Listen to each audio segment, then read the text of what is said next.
രമേശ് ചെന്നിത്തലയെ കേരള രാഷ്ട്രീയത്തിൽ നിന്നും തുടച്ചു മാറ്റാൻ രണ്ടും കൽപ്പിച്ച് ആ അഗ്നിപുത്രി ഇറങ്ങിയിരിക്കുകയാണ് സുഹൃത്തുക്കളെ.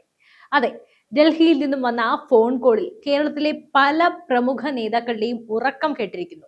140 മണ്ഡലങ്ങളിലും പോരാട്ടം മുറുകുമ്പോൾ BJP ഇത്തവണ കളിക്കുന്നത് വെറും ജയത്തിന് വേണ്ടിയല്ല, മറിച്ച് കേരളത്തിന്റെ ഭരണം പിടിക്കാൻ വേണ്ടി തന്നെയാണ്. ആരാണ് നേമത്ത് വരുന്നത്? മഞ്ചേശ്വരത്ത് സുരേന്ദ്രൻ തന്നെയാണോ? എല്ലാത്തിനുമുപരി ഹരിപ്പാട് രമേശ് ചെന്നിത്തലയുടെ ഉറക്കം കെടുത്തിക്കൊണ്ട് ആ അഗ്നിപുത്രി എത്തുകയാണ്. ശോഭാ സുരേന്ദ്രൻ ഇത്തവണ ചരിത്രം തിരുത്തി കുറിക്കുമോ? എന്താ സംശയം അല്ലേ? എന്തായാലും കേരള രാഷ്ട്രീയം ഇതുവരെ കാണാത്ത പോരാട്ട വീര്യത്തിലേക്ക് കടക്കുകയാണ്. ഇതിന്റെ ഓരോ വശങ്ങളും വള്ളി പുള്ളി വിടാതെ നമുക്ക് പരിശോധിക്കാം. വീഡിയോ മുഴുവനായും കാണുക, കാരണം ഇത് വെറും ഒരു തിരഞ്ഞെടുപ്പല്ല, ഇത് കേരളത്തിന്റെ വിധിയെഴുത്താണ്. അതെ, BJPയുടെ ആദ്യഘട്ട സ്ഥാനാർത്ഥി പട്ടിക തയ്യാറായി കഴിഞ്ഞു. വെറും ഒരു പട്ടികയല്ല ഇത്. കേരളം പിടിക്കാൻ അമിത്ഷായും നരേന്ദ്രമോദിയും നേരിട്ട് തയ്യാറാക്കിയ വിന്നിംഗ് ഫോർമുലയാണ്. നേമത്ത് രാജീവ് ചന്ദ്രശേഖർ, മഞ്ചേശ്വരത്ത് സുരേന്ദ്രൻ, കഴക്കൂട്ടത്ത് മുരളീധരൻ. ലിസ്റ്റ് ഇങ്ങനെ നീളുകയാണ്. പക്ഷെ എല്ലാവരും ഉറ്റുനോക്കുന്നത് ഒരേ ഒരു മണ്ഡലത്തിലേക്കാണ്, ഹരിപ്പാട്. രമേശ് ചെന്നിത്തലയുടെ അപ്രമാദിത്വം തകർക്കാൻ BJP നിയോഗിച്ചിരിക്കുന്നത് ആരെയാണ്? കേരളത്തിലെ ജനമനസ്സുകളിൽ ഇടം പിടിച്ച ആ അഗ്നിപുത്രി ശോഭാ സുരേന്ദ്രൻ ഹരിപ്പാട് അംഗത്തിനിറങ്ങുമ്പോൾ ചെന്നിത്തല ശരിക്കും വെള്ളം കുടിക്കും. 1400 വോട്ടിന് കൈവിട്ടു പോയ വിജയം ഇത്തവണ ശോഭ തിരിച്ചു പിടിക്കും. അതെ, ഇത്തവണ രണ്ടും കൽപ്പിച്ചാണ്. ഭാരതം ഇന്ന് ലോകശക്തിയായി വളരുമ്പോൾ ആ വികസനത്തിന്റെ ട്രാക്കിലേക്ക് കേരളത്തെയും എത്തിക്കാൻ BJP നടത്തുന്ന ഈ മാസ്റ്റർ പ്ലാനിന്റെ ഓരോ അണുവശങ്ങളും നമ്മൾ ഇന്ന് പരിശോധിക്കുകയാണ്. ഈ വീഡിയോ അവസാനിക്കുന്നത് വരെ കാണണം, കാരണം കേരള രാഷ്ട്രീയത്തിലെ മഞ്ഞുപാളികൾ ഉരുകുന്നതും നിങ്ങൾ തത്സമയം കാണാൻ പോവുകയാണ്. പുതിയ പുതിയ രഹസ്യ വിവരങ്ങളും റിപ്പോർട്ടുകളും നമുക്ക് നോക്കാം. വൈകിക്കുന്നില്ല, നമുക്ക് ആ പ്രധാനപ്പെട്ട വിഷയത്തിലേക്ക് തന്നെ വരാം. ഹരിപ്പാട് മണ്ഡലം കേരള രാഷ്ട്രീയത്തിലെ അധികാരിയെന്ന് ചിലർ സ്വയം വിശേഷിപ്പിക്കപ്പെടുന്ന രമേശ് ചെന്നിത്തലയുടെ സ്വന്തം മണ്ഡലം. വർഷങ്ങളായി കോൺഗ്രസിന്റെ അജയ്യമായ കോട്ടയായി ഹരിപ്പാട് നിലകൊള്ളുന്നു. എന്നാൽ ഈ കോട്ടയ്ക്ക് ഇത്തവണ വിള്ളൽ വീഴ്ത്താൻ ശോഭാ സുരേന്ദ്രന് സാധിച്ചിരിക്കും. എന്തുകൊണ്ട് ഹരിപ്പാട് ശോഭാ സുരേന്ദ്രന് അനുകൂലമാകുന്നു എന്നതിലേക്ക് കടക്കാം.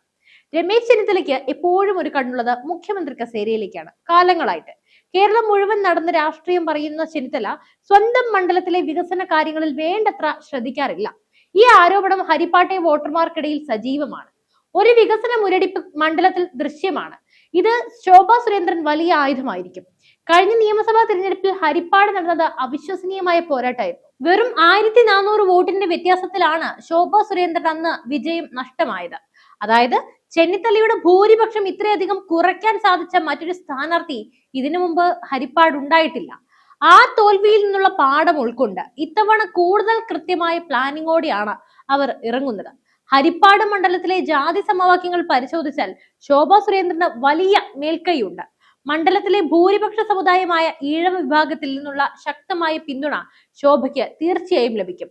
BDJS സഖ്യം കൂടി ശക്തമാകുന്നതോടെ ഈ വോട്ടുകൾ ഏകീകരിക്കപ്പെടും. ഇതൊരു വലിയ വസ്തുതയാണ്. BJP നേതാക്കളിൽ ന്യൂനപക്ഷ വിഭാഗങ്ങളുമായി ഏറ്റവും കൂടുതൽ സംവദിക്കുന്നതും അവർക്കിടയിൽ സ്വീകാര്യതയുള്ളതുമായ നേതാവാണ് ശോഭാ സുരേന്ദ്രൻ. മുസ്ലിം ക്രിസ്ത്യൻ ജനവിഭാഗങ്ങൾക്കിടയിൽ അവരുടെ വ്യക്തിപ്രഭാവം വോട്ടായി മാറാൻ സാധ്യതയുമുണ്ട്. ജാതി മത ഭേദമന്യേ പാവപ്പെട്ടവരോടൊപ്പം നിൽക്കുന്ന അവരുടെ ശൈലി ഹരിപ്പാട്ടെ വോട്ടർമാരെ ആകർഷിക്കുന്നതാണ്. അതുപോലെ തന്നെ ഹരിപ്പാട് LDFൽ കാര്യങ്ങൾ അത്ര സുഖകരവുമല്ല.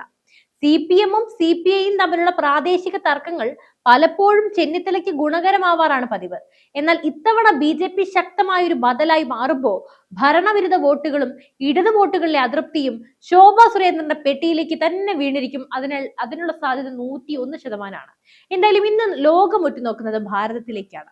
വികസിത ഭാരതം എന്ന ലക്ഷ്യത്തിലേക്ക് രാജ്യം കുതിക്കുമ്പോൾ ആ കുതിപ്പിൽ കേരളം എവിടെ നിൽക്കുന്നു എന്ന വലിയൊരു ചോദ്യം BJP ഇവിടെ ഉയർത്തിപ്പിടിക്കുന്നുമുണ്ട്.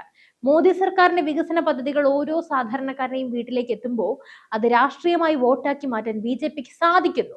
പ്രത്യേകിച്ച് ശോഭാ സുരേന്ദ്രൻ എന്ന വ്യക്തി പ്രഭാവം മറ്റൊരു തലത്തിലേക്ക് എത്തിയിരിക്കുകയാണ്. ഈ ആത്മവിശ്വാസമാണ് കേരളത്തിലെ സ്ഥാനാർത്ഥി നിർണയത്തിലും പ്രതിഫലിക്കുന്നത്. BJP മുന്നും പിന്നും നോക്കാതെ ആദ്യഘട്ട പട്ടികയിൽ തന്നെ ശോഭാ സുരേന്ദ്രൻ എന്ന പേര് മുന്നോട്ട് വെക്കുമ്പോൾ അതിൽ എന്താണ് ഇത്ര സംശയം? എന്തായാലും ചെന്നിത്തല അവിടെ വിയർത്തു കുളിക്കുകയാണ്. കാരണം മുഖ്യമന്ത്രി കസേരയും സ്വപ്നം കണ്ടുകൊണ്ട് കാലങ്ങളായി അവിടെ ഇരിപ്പ് തുടങ്ങിയിട്ട് ഇത്തവണ കൂടി അതിനുവേണ്ടി ഇപ്പോഴേ പരിശ്രമങ്ങൾ തുടങ്ങിയിരിക്കുകയാണ്. VD സതീശനുമായി കൊമ്പ് കോർത്തിരിക്കുമ്പോഴാണ് തനിക്കെതിരായി ആരാണ് വരുന്നത് എന്ന ആ ഒരു BJPയുടെ പ്രഖ്യാപനം ഇവിടെ എത്തി നിൽക്കുന്നത്. അതുകൊണ്ട് തന്നെ രമേശ് ചെന്നിത്തല ഇന്ന് ഉറക്കമില്ലാത്ത രാത്രികളിലേക്ക് കടന്നിരിക്കുകയാണ്. എന്തായാലും കേരളത്തിലെ ജനങ്ങൾ മാറ്റം ആഗ്രഹിക്കുന്നു. LDF ഉം UDF ഉം മാറി മാറി ഭരിച്ച് കേരളത്തെ കടക്കെണിയിലാക്കി നശിപ്പിച്ചു എന്ന BJPയുടെ പ്രചരണം ജനങ്ങൾക്കിടയിൽ വലിയ സ്വാധീനം ചെലുത്തുന്നുണ്ട്. അവർ ഇരുത്തി ചിന്തിക്കുന്നുമുണ്ട്. അതുകൊണ്ട് തന്നെ ഇത്തവണ BJP പ്രഖ്യാപിക്കുന്ന 30 A-ക്ലാസ് മണ്ഡലങ്ങളിൽ വിജയം ഉറപ്പിക്കുക എന്ന തന്ത്രമാണ് കേന്ദ്ര നേതൃത്വം പയറ്റുന്നത്. അപ്പോൾ ഇനി നമുക്ക് BJPയുടെ തിരഞ്ഞെടുപ്പ് കമ്മിറ്റി ഏകദേശ ധാരണയിലേക്ക് എത്തിയ ആ പ്രധാന പേരുകൾ കൂടി ഒന്ന് പരിശോധിക്കാം. രാജീവ് ചന്ദ്രശേഖർ സംശയമില്ല നേമത്താണ്. തിരുവനന്തപുരത്തിന്റെ വികസനത്തിനായി മുൻ കേന്ദ്രമന്ത്രി എന്ന നിലയിൽ അദ്ദേഹം ചെയ്ത കാര്യങ്ങൾ വോട്ടായി മാറുമെന്ന് BJP വിശ്വസിക്കുന്നു. നേമം തിരിച്ചുപിടിക്കാൻ ഇതിലും വലിയൊരു പേര് BJPക്കില്ല. അടുത്തത് K സുരേന്ദ്രൻ. മഞ്ചേശ്വരത്ത് കഴിഞ്ഞ തവണ വളരെ നേരിയ വോട്ടുകൾക്ക് പരാജയപ്പെട്ട സുരേന്ദ്രൻ ഇത്തവണ കഠിന പരിശ്രമത്തിലാണ്. മഞ്ചേശ്വരം അല്ലെങ്കിൽ മറ്റൊരു ജയസാധ്യതയുള്ള മണ്ഡലത്തിലേക്ക് അദ്ദേഹം മാറിയേക്കാം. V മുരളീധരൻ കഴക്കൂട്ടം. കഴിഞ്ഞ തവണത്തെ പോരാട്ടം ആവർത്തിക്കാൻ മുരളീധരൻ റെഡിയാണ്. കടകംപള്ളി സുരേന്ദ്രനെതിരെ ശക്തമായ ഒരു രാഷ്ട്രീയ നീക്കമാണ് അദ്ദേഹം ലക്ഷ്യമിടുന്നത്. R ശ്രീലേഖ വട്ടിയൂർക്കാവിൽ. കേരളത്തിലെ ആദ്യ വനിതാ DGP എന്ന നിലയിലുള്ള അവരുടെ പ്രതിച്ഛായ വട്ടിയൂർക്കാവിലെ വോട്ടർമാരെ സ്വാധീനിച്ചിരിക്കും. BJPക്ക് വലിയ പ്രതീക്ഷയുള്ള മണ്ഡലമാണിത്. അതുപോലെ തന്നെ സ്ഥാനാർത്ഥിയും MT രമേശ് തൃശൂർ. തൃശൂരിൽ BJPക്ക് അനുകൂലമായ കാറ്റ് വീശുന്നുണ്ടെന്ന് സുരേഷ് ഗോപിയുടെ വിജയം തെളിയിച്ചതാണ്. MT രമേശിന്റെ സംഘടനാ പാടവം അവിടെ പ്രയോജനപ്പെടുത്താനാണ് കേന്ദ്ര നീക്കം. ഷോൺ ജോർജ് പാല. കേരള കോൺഗ്രസ് രാഷ്ട്രീയത്തിന്റെ മണ്ണായ പാലായിൽ ഷോൺ ജോർജിന്റെ കന്നിയംഗം വലിയ ചർച്ചയാകും. ക്രൈസ്തവ വോട്ടുകളിൽ വലിയൊരു വിള്ളൽ വീഴ്ത്താൻ ഷോണിന് തീർച്ചയായും സാധിച്ചിരിക്കും. BJP ഇത്തവണ സഖ്യകക്ഷികൾക്ക് വലിയ പ്രാധാന്യം നൽകുന്നുണ്ട്. പക്ഷേ സീറ്റ് വിഭജനത്തിൽ കൃത്യമായ നിബന്ധനകളുമുണ്ട്. BDJS തുഷാർ വെള്ളാപ്പള്ളിയുടെ നേതൃത്വത്തിലുള്ള BDJS 30 സീറ്റുകളാണ് ആവശ്യപ്പെടുന്നത്. ജയസാധ്യതയുള്ള സീറ്റുകൾ തന്നെ വേണമെന്നാണ് അവരുടെ വാശി. ഈഴവ വോട്ടുകളുടെ ഏകീകരണമാണ് ഇതിലൂടെ BJP ലക്ഷ്യമിടുന്നത്. 2020 കുന്നത്തുനാട് ഉൾപ്പെടെ എറണാകുളത്തെ 6 സീറ്റുകൾ 2020 ആവശ്യപ്പെടുന്നു. വികസന രാഷ്ട്രീയം പറയുന്ന 2020യുമായുള്ള സഹകരണം മധ്യ കേരളത്തിൽ BJPക്ക് ഗുണം ചെയ്യും. കോൺഗ്രസ് വിട്ട് BJPയിൽ എത്തിയ പത്മജ വേണുഗോപാലിനെ BJP എങ്ങനെ ഉപയോഗിക്കുമെന്നത് വലിയ ചോദ്യമായിരുന്നു. നിലവിൽ വട്ടിയൂർക്കാവ് പട്ടികയിൽ അവരുടെ പേരുമുണ്ട്. എന്നാൽ ശോഭാ സുരേന്ദ്രനെ പോലെ ഒരു കരുത്തിയായ നേതാവിനെ മുൻനിർത്തിക്കൊണ്ട് സ്ത്രീ വോട്ടുകൾ സമാഹരിക്കാനാണ് ഹരിപ്പാട് എന്ത് തന്നെയായാലും BJPക്ക് കൂടുതൽ താല്പര്യം. കേരള രാഷ്ട്രീയം ഇന്നൊരു നിർണായക ഘട്ടത്തിലാണ്. നരേന്ദ്രമോദിയുടെ സബ്കാ സാത്ത് സബ്കാ വികാസ് എന്ന മുദ്രാവാക്യം കേരളത്തിന്റെ മണ്ണിലും വേര് പിടിച്ചിരിക്കും. ശോഭാ സുരേന്ദ്രൻ എന്ന പോരാളി ഹരിപ്പാട് ചെന്നിത്തലയെ വീഴ്ത്തി നിയമസഭയിൽ തീർച്ചയായും എത്തിയിരിക്കും. അതെ, BJPയുടെ പുതിയൊരു ഭാവി ശോഭയിലൂടെയായിരിക്കും കേരളത്തിൽ. BJPയുടെ ഈ 30 അംഗ പട്ടിക കേരളത്തിലെ രാഷ്ട്രീയ സമവാക്യങ്ങളെ എന്തായാലും പാടെ തകർക്കും. ഒന്നുറപ്പാണ്, ഇത്തവണത്തെ തിരഞ്ഞെടുപ്പ് പ്രവചനാതീതമായിരിക്കും. LDF-നും UDF-നും BJP വലിയൊരു വെല്ലുവിളിയാണ് ഉയർത്തുന്നത്.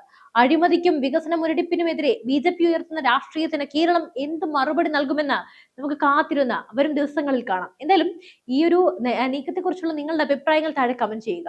ഹരിപ്പാട് ശോഭാ സുരേന്ദ്രന്റെ ആ ഒരു വൻ നീക്കത്തിൽ നിങ്ങൾ എന്താണ് പ്രതീക്ഷിക്കുന്നത്? രാജീവ് ചന്ദ്രശേഖർ നേമത്ത് അത്ഭുതം കാണിക്കുമോ? നിങ്ങളുടെ അഭിപ്രായങ്ങൾ അറിയാൻ തീർച്ചയായും നമുക്ക് ആഗ്രഹമുണ്ട്. അതുകൊണ്ട് തീർച്ചയായും കമന്റ് ബോക്സിൽ രേഖപ്പെടുത്തൂ. കൂടുതൽ വാർത്തകൾക്കും വിശകലനങ്ങൾക്കുമായി നമ്മുടെ ചാനൽ ഇപ്പോൾ തന്നെ സബ്സ്ക്രൈബ് ചെയ്യുക. മറ്റൊരു വിഷയമായി വീണ്ടും എത്തും വരെ നന്ദി.